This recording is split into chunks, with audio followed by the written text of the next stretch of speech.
गाठी लागलेली, अरे तू कसा एवढा जीवावरती उदार झालास, तुला जीव प्यारा नाहीये का? तो बोलतो, अरे 1 महिना झाला मी हेच शोधतोय की त्या तळ्यात मला कोणी ढकललं.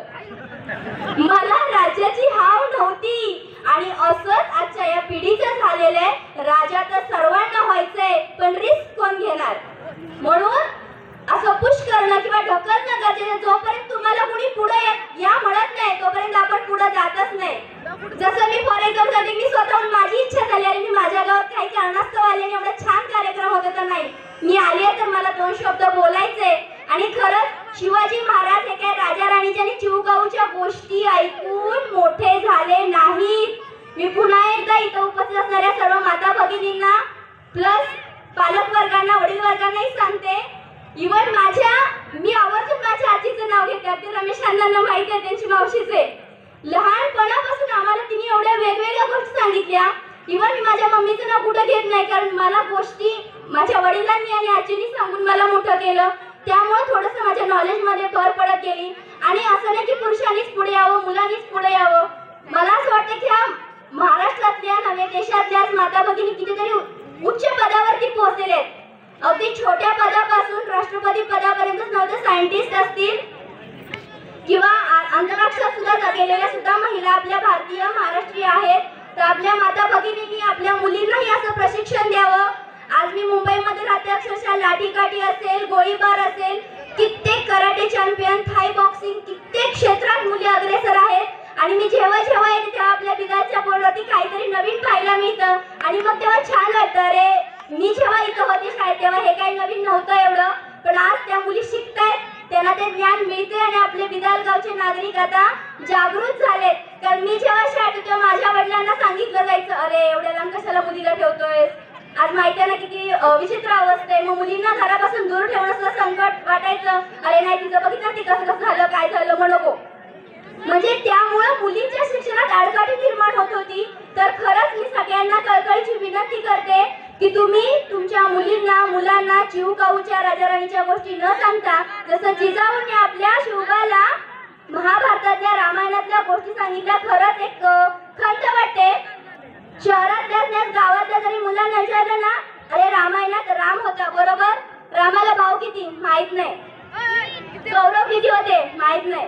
मग कोणी म्हणेल कौरव 5 होते आणि पांडव 100 होते. तर आपलाच इतिहास आहे. जर आपण हा नाही जपला तर फक्त असं म्हणून का उपयोग आहे ना, शिवरायांचे 8वे रूप, शिवरायांचा 8वा प्रताप. तर हे फक्त ऐकायचं नाही किंवा ऐकून इथे सोडायचं नाही, तर ते अनुकरण करणं गरजेचं आहे. आणि खरंच सांगते सर्वांनी जी समोर बसलेली चिमुरडी आहेत ना ती अनुकरण प्रिय असतात. घरातली मोठी लोक जसं वागतात जसं बोलतात तसंच ते बोलायला शिकतात. मग तुम्ही 4 घरात शिव्या दिल्या तर ते शिव्याच देणार. सगळ्यांना माहित आहे चंद्रप्पा पैलवान त्यांच्याच घरात मी पण वाढलेली आहे. पण ते शिव्या देतात म्हणजे आम्ही पण शिव्या द्यायच्या का? बरोबर. मग आपल्याला काय हवंय? कारण मुलांना सगळ्यांना सांगते वाईट गोष्ट आपण लगेच शिकतो. सगळ्यांना पोगो आवडतं की नाही? कार्टून बघायला आवडतं. पण कोरोनामध्ये सांगा किती जणांनी महाभारत रामायण पाहिलं? नॅशनल चॅनलवरतीच लागत होतं की नाही? विष्णू पुराण पाहिलं? मला कोणी सांगेल रामाला भाऊ किती आहेत? Raise your hand. Anyone tell me how many brothers of Ram? करेल 10 भाऊ होते, एकच होता. कोण होता?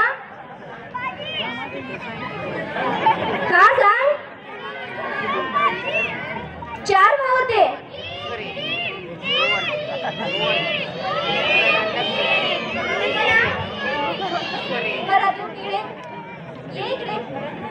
सांग कोणते 3 भाऊ होते?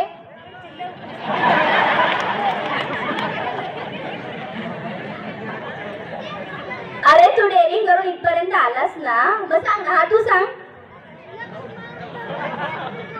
गुड. लक्ष्मण भरत आणि शत्रुघ्न असे 3 भाऊ होते. राम पकडून 4 भाऊ होते.